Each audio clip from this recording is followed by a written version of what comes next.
apparently Zack Snyder has seen Wonder Woman 84. What does he think of it?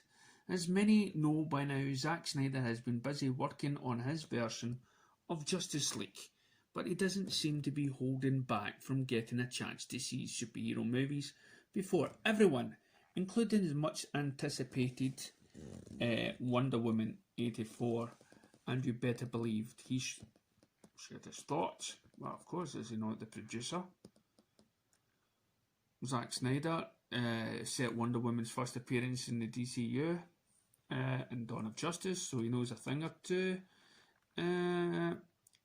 about the character. During a DC fandom panel, he shared a few thoughts after watching Wonder Woman 84. Check it out.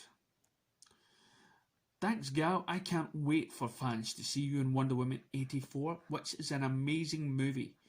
And you are amazing in it. And Patty, of course, did an amazing job. So you guys are an awesome team. And minds are going to be blown when they see the movie. Considering Wonder Woman should have been released by now, several is delayed, I think it's safe to say fans can't wait to see Gal Gadot and Wonder Woman. Well, we knew that Wonder Woman 84 was slim. Over the past year, things have came to light, helping form a fuller picture of Diana Prince will be up to against the sequel. Unlike Wonder Woman, which was set during World War I, the sequel followed Diana Prince in the 80s, before the events of BVS Dawn of Justice.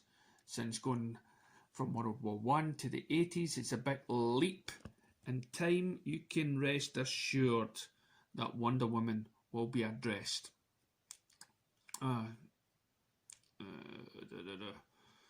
Will address what she's been up to during all that time. As one can imagine, it sounds like most of that will include to man's world to fight injustice. And with the advent of DC fandom that we got in the clearest picture of Wonder Woman 84, especially with the revelation of Kirsty Wiig's cheater, before we only see Kirsty Wiig before her transformation into a villainous feline. But the latest trailer, we get to see her full grown form going up against Wonder Woman. Fans eager to see Wonder Woman 84 will have to wait a little longer. The movie is set to release in October the 2nd, 2020, a runtime of 151 minutes. Again, they learned their lesson. Do not cut a movie. And what if Zack Snyder says is true, that the film is amazing? Then I bet Wonder Woman fans will wish the movie was much longer. For more news, of course we do. Anything that Zack's involved in, I could spend hours and hours watching it. Well, so let's get back to Zack's original work. And here we have from Screen Rant, Justice League theatrical cut was the best thing to happen to DC. Justice League's theatrical cut was the best thing to happen to DC after the Avengers cemented the Marvel Cinematic Universe. As the industry powerhouse franchise, several other Hollywood studios attempted to make their own shared universe.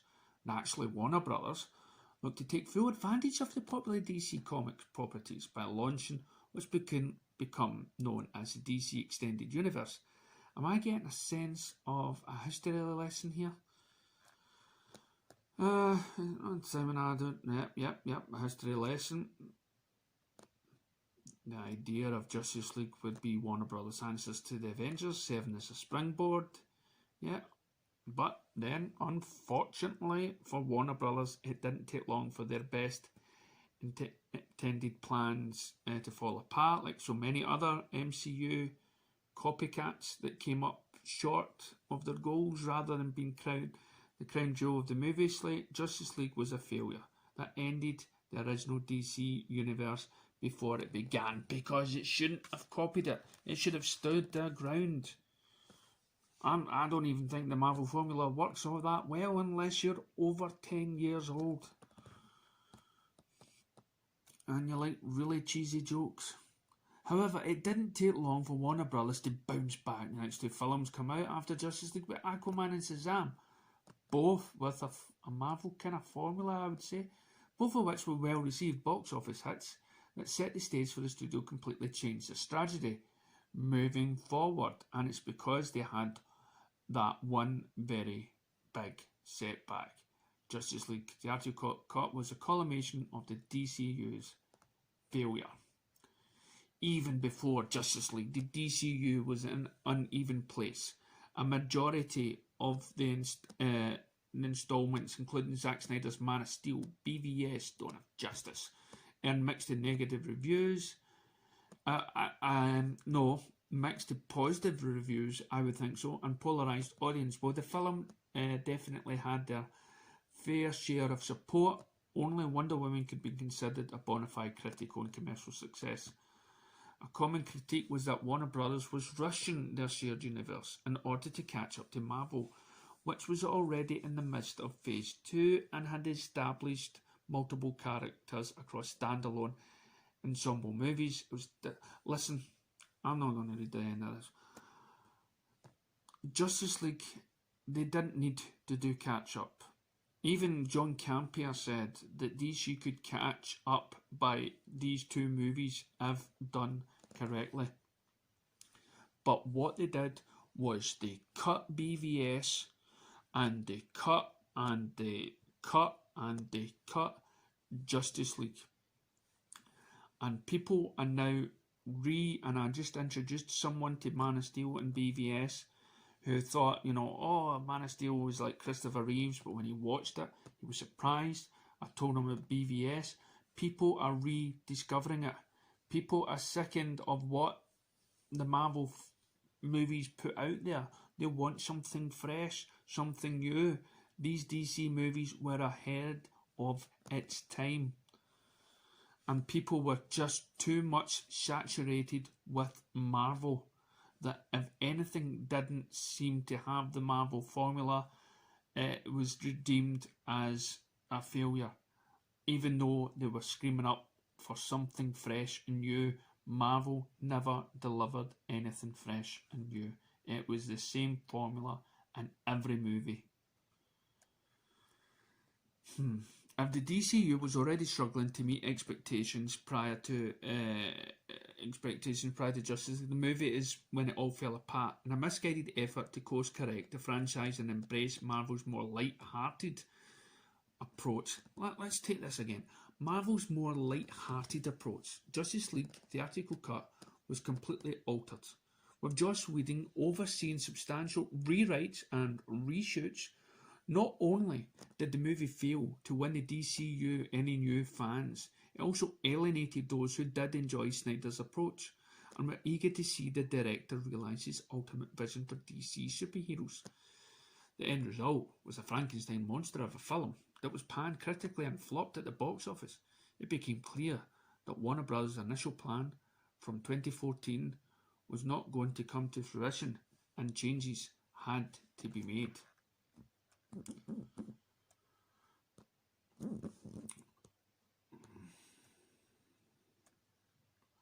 If Justice League Theatrical Cut had been even a modest hit, let alone a record-breaking blockbuster, it would have encouraged Warner Brothers to stay on that track and just ape Marvel style for the foreseeable future.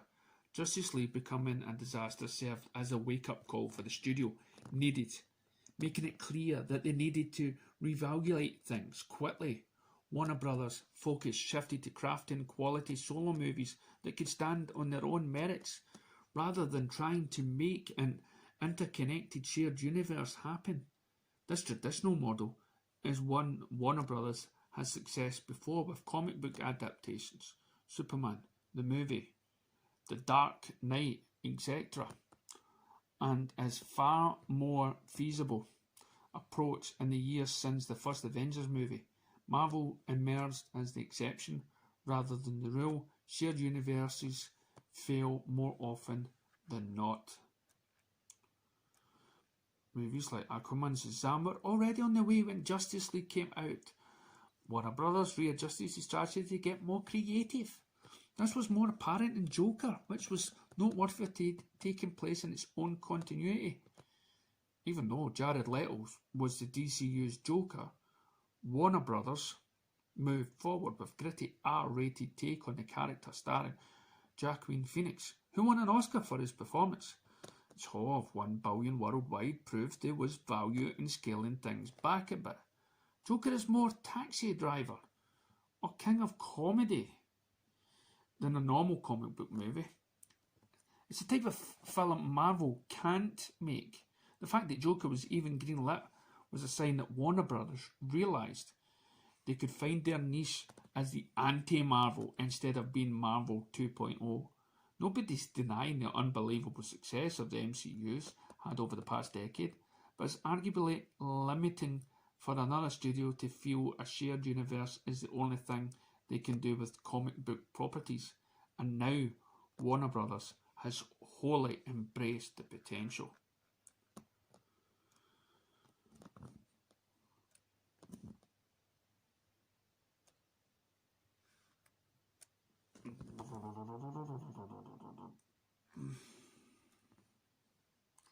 Rather than endearing to one iteration of the characters as canon, WBDC has gone into the opposite direction. Now everything is canon, with the studio embracing the multiverse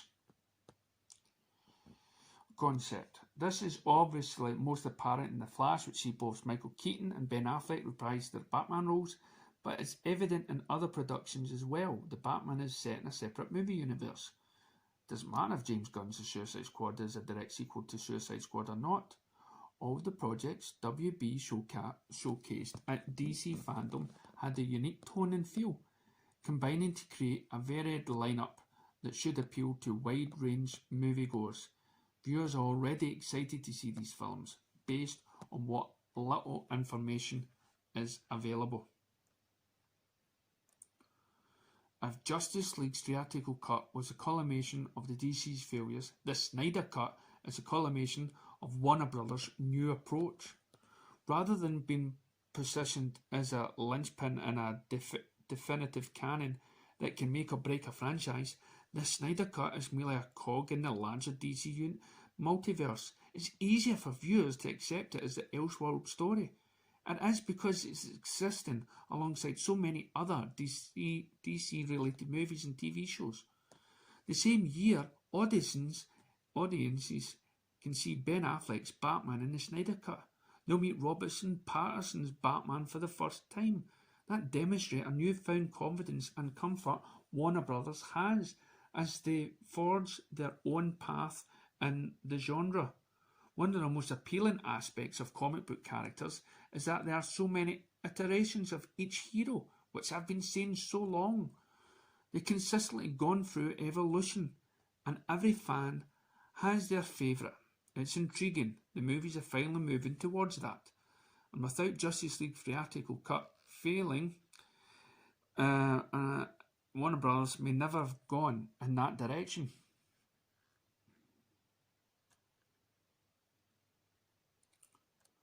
So, what do I get from that? That Zack Snyder has been given a great opportunity to do something that he's always wanted to do. And it's the best thing for all those people that don't want to do it, that never wanted the Zack Snyder cut. You ain't seen the bigger picture. We can have everything. We can make every fan happy. We can make, we can have all these multiverses and all these different movies to suit everyone's taste. Marvel's only got the one taste bud. It's only got the one flavour to all of its movies. And that's cheap jokes, cheesiness, and lightheartedness. The DC, you can have that with one character, and then with another director, you can have that character give you so much more. 2 versions of Aquaman, 2 versions of Batman, 2 versions of Superman, all connected to the multiverse. It's there for everyone. And it's thanks to Zack Snyder. Leave your comments whatnot below. Thank you for watching.